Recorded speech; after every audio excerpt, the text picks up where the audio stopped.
Beberapa waktu lalu, General Motors Indonesia mengeluarkan 3 mobil baru bersamaan, yaitu Chevrolet Trax, Chevrolet Spark, dan yang terakhir adalah Chevrolet Trailblazer. Seperti bisa kalian lihat, di samping saya ini sudah ada Chevrolet Trailblazer dan varian tertinggi yaitu LTZ. Kabarnya, mobil ini punya banyak kelebihan yang nggak dimiliki oleh kompetitor lainnya. Apa aja kelebihannya? Yuk kita cari tahu bersama-sama.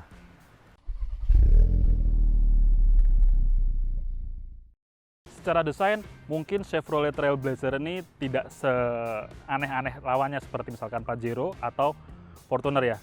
Tapi dia tetap gagah. Dan kalau misalkan lawan-lawannya itu sudah menggunakan projector lens yang di varian tertingginya, untuk di LTZ ini varian tertingginya masih menggunakan halogen. Padahal yang lama udah pakai projector nih. Cuman dia sekarang mendapatkan LED DRL yang garisnya strip seperti ini. Kayak L-shape gini. Ada fog lamp, lalu 4 buah sensor di bagian depan. Dari bagian samping, kita mulai dari bannya dulu. Dia menggunakan velg berukuran 18 inci, profil bannya 265 60 R18, dan dia sayangnya velgnya masih ini ya, biasa ya, jadi bukan two-tone color gitu, walaupun memang sudah terlihat ada aksen gelapnya sedikit. Ground clearance-nya cukup tinggi sebagai sebuah SUV, dia memiliki ketinggian ground clearance sekitar 221 mm atau 22 cm lah ya. Spionnya sudah dibekali juga dengan blind monitoring system. Dia punya roof rails, sayangnya tidak ada sunroof di atas. Ini juga ada side stepnya yang cukup membantu untuk naik ke atas. Di bagian belakang, desainnya ini mungkin ya khas Chevrolet banget dan Amerika banget. Dia menggunakan lampu LED, lampu belakang LED, lalu ada aksen chrome di sini, dan sensornya ada 4 buah juga seperti di depan tadi.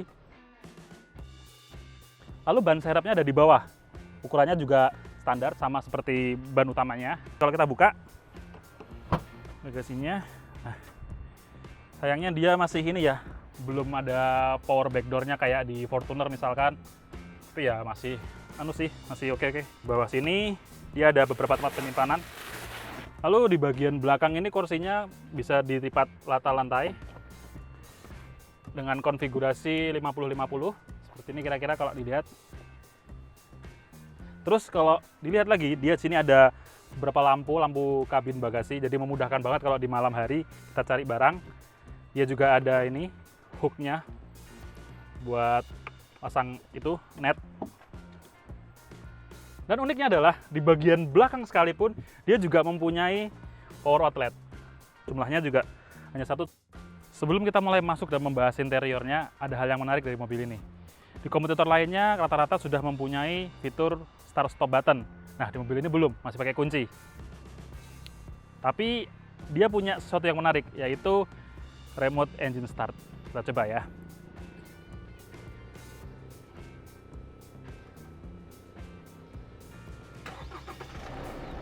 Tuh. Sekarang kita coba masuk ya. Coba kalian lihat, dia langsung otomatis turun. Nah, ini adalah fitur movable glass. Jadi dia kayak di mobil-mobil coupe rata-rata atau mobil-mobil yang frameless. Ini fungsinya adalah saat kita tutup biar tekanan di kabin itu nggak besar. Jadi suara aja di kabin itu nggak yang jluk gitu banget tuh loh. Nanti saat kita tutup, dia juga langsung otomatis naik lagi. Di bagian interior dari Chevrolet Trailblazer LTZ ini, mungkin desain dashboardnya ini boleh dibilang tangguh. Kesannya tangguh ya, karena dia tidak mewah, nggak terlalu, terus standar juga nggak terlalu, jadi ya kayak gini. Dan dia juga walaupun masih ada material plastik, tapi juga punya beberapa material yang cukup empuk, walaupun tetap memang masih keras. Dan kalau kita pegang setirnya, kemudinya, dia dibekali dengan banyak sekali tombol-tombol. Mulai dari sebelah kanan misalnya, dia ada cruise control, lalu ada tombol untuk mengaktifkan dan menonaktifkan forward collision alert-nya. Terus di sebelah kiri dia punya biasa audio switch control yang terhubung dengan head unit 8 incinya ini. Nah, di head unit 8 incinya sendiri ini dia bisa terkoneksi dengan Apple CarPlay ataupun Android Auto. Terus banyak ya di sini pengaturan tombol-tombolnya. AC-nya juga cukup menarik. Dia juga pengaturannya lengkap, mau arah anginnya kemana aja ada. Dan dia digitalnya itu ada di tombolnya. Jadi walaupun dia bentuknya kayak biasa, kayak knop-knop AC pada umumnya, tapi indikatornya ada di sini. Misalnya nih, digerakkan tuh, lihat kan? Jadi dia angka-angkanya tembul di sini, terus juga blowernya ke tingkat kekencangan anginnya juga bisa diatur dari sini dan terlihat di sini. Turun ke bawah lagi lebih lengkap lagi. Di sini ada tombol untuk mengaktifkan dan menonaktifkan lane keeping assist-nya. Terus ada traction control di sini, hazard, hill descent control, parkir. Di sini juga kalau kalian lihat dia punya nih power outlet. Tapi modelnya masih seperti ini ya. Bisa gini. Ada dua kanan kiri. Terus juga di sini ada tombol untuk menyalakan dan mematikan AC bagian belakang. Tuas transmisinya masih gini. Aduh, bisa dibuka ya. Biarin aja gini. Seperti ini. Dia juga bisa dioperasikan secara manual melalui ya, jadi ke drive, geser ke kanan, ke kiri. Parking brake-nya masih standar, masih model tuas, belum elektrik. Dia juga ada handrest di sini. Kalau kita buka, ada laci penyimpanan yang cukup besar. Joknya sendiri juga bahannya sudah kulit, menarik, empuk, ada headrest-nya jelas. Dan dia untuk yang di bangku pengemudi bisa diatur naik turunnya lewat secara elektrik. Terus juga reclining-nya, sliding-nya. Nah, di bagian penumpang samping juga ada, tapi masih manual, modelnya masih tuas. Ini menarik karena biasanya kalau di bagian penumpang depan jarang ada yang pengatur ketinggiannya. Gitu. Kurang lebih itu yang ada di bagian depan. Nah, di row kedua sendiri joknya sama nyamannya dengan yang di depan. Dan ini tadi adalah posisi pengemudi saya. Kalau saya di belakang sini masih ada sisa yang cukup luas, lapang. Tapi sayangnya dia nggak ada ini ya, sunroof kayak kompetitor lainnya. Dan kalau kalian lihat, ini blower AC-nya seperti milik di Chevrolet Spin. Di sini aturannya. Kalau di Chevrolet Trax kita melihat colokannya udah ada yang model biasa atau yang 3 gitu. Di sini dia masih kayak gini, masih seperti yang di depan.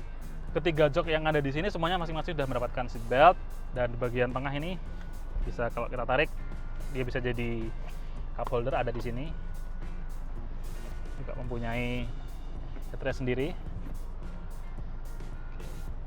Sekarang kita coba cek di row ketiganya apakah dia cukup lapang ataukah justru seperti pada umumnya mobil 7-seater yang tidak nyaman. Coba. Nah, ini dapat dilipat 60-40 dengan one touch tumble ya modelnya. Oke, tarik. Ini posisi saya tadi.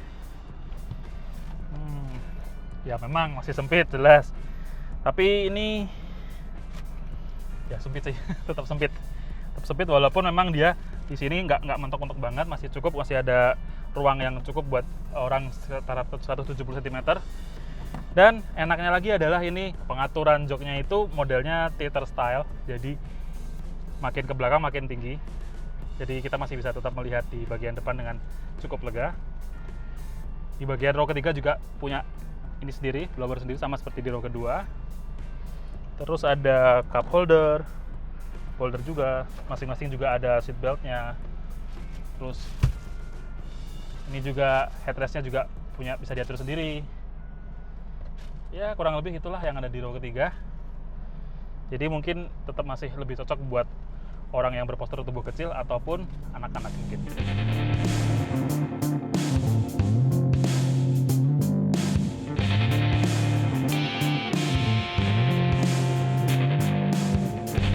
Ngomongin soal performa dari Chevrolet Trailblazer LTZ, dia menggunakan mesin berkapasitas 2500 cc dengan tenaga sebesar 180 PS dan torsi 440 Nm.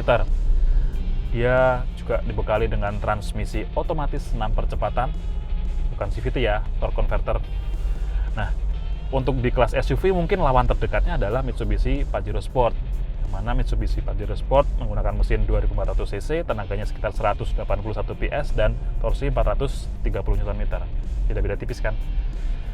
Saat dicoba pun memang tenaganya ya memang tipis-tipis sama Pajero Sport yang kemarin kami review di Kaliurang. Yang jelas powerful banget nih.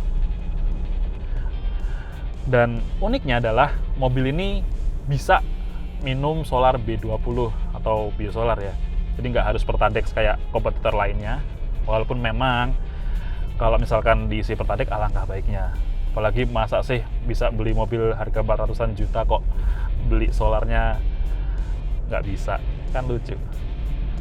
Untuk soal kenyamanan, mobil ini tentu saja nyaman karena selain kabinnya kedap, terus dia juga sasisnya, suspensinya ini terasa cukup empuk walaupun memang tidak seempuk Pajero Sport, tapi setidaknya dia nggak sekaku Fortuner lah. Jadi dia ada tengah-tengah, moderate gitu.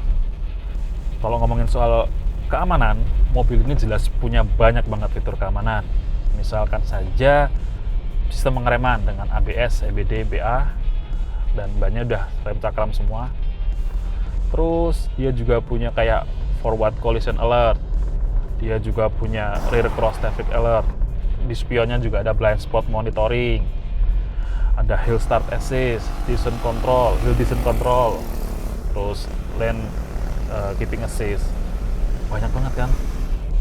Itu semua kalau misalkan di kompetitor lainnya, beberapa ada yang dipotong tuh, ada yang dipangkas, padahal harganya melebihi harga mobil ini. Sebagai informasi Anda, mobil ini dijual dengan harga 455 juta rupiah untuk on the road Jakarta, dan kalau kalian di Jogja, harganya naik jadi sekitar 469 jutaan untuk tipe yang tertinggi atau LTZ. Dan itu semua tetap masih lebih murah daripada kompetitor lainnya, yang harganya tahu sendirilah ya, harganya Pajero Sport berapa, Fortuner berapa.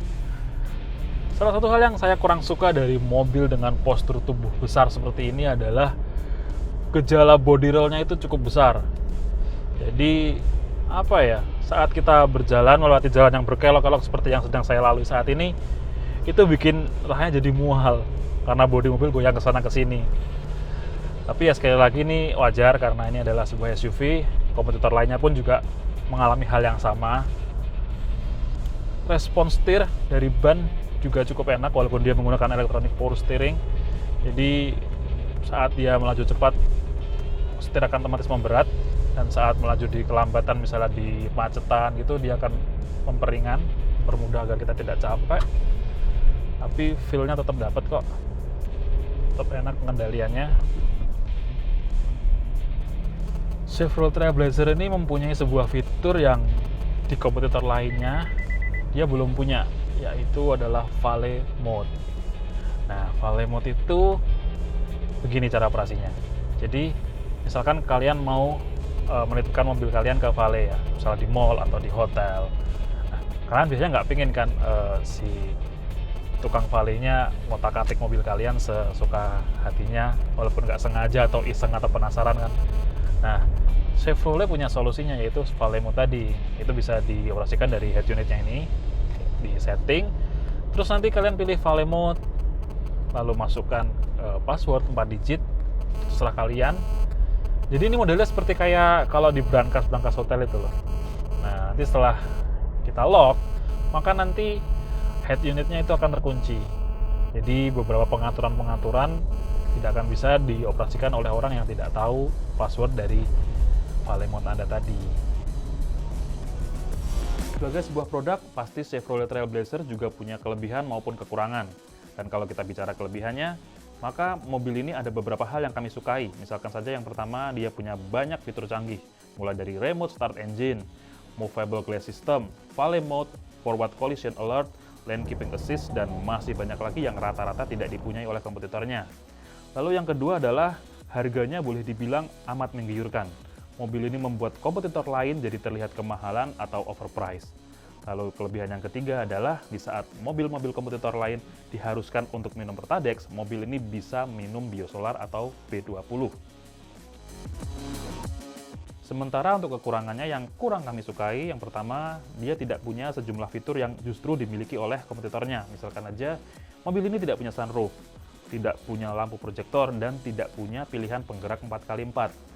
Yang kedua, meski fitur keamanannya terbilang lengkap, tapi mobil ini cuma punya 3 buah airbag. Padahal mobil Chevrolet dengan kelas di bawah mobil ini saja sudah punya airbag yang lebih lengkap. Misalkan Chevrolet Trax yang punya 6 buah airbag.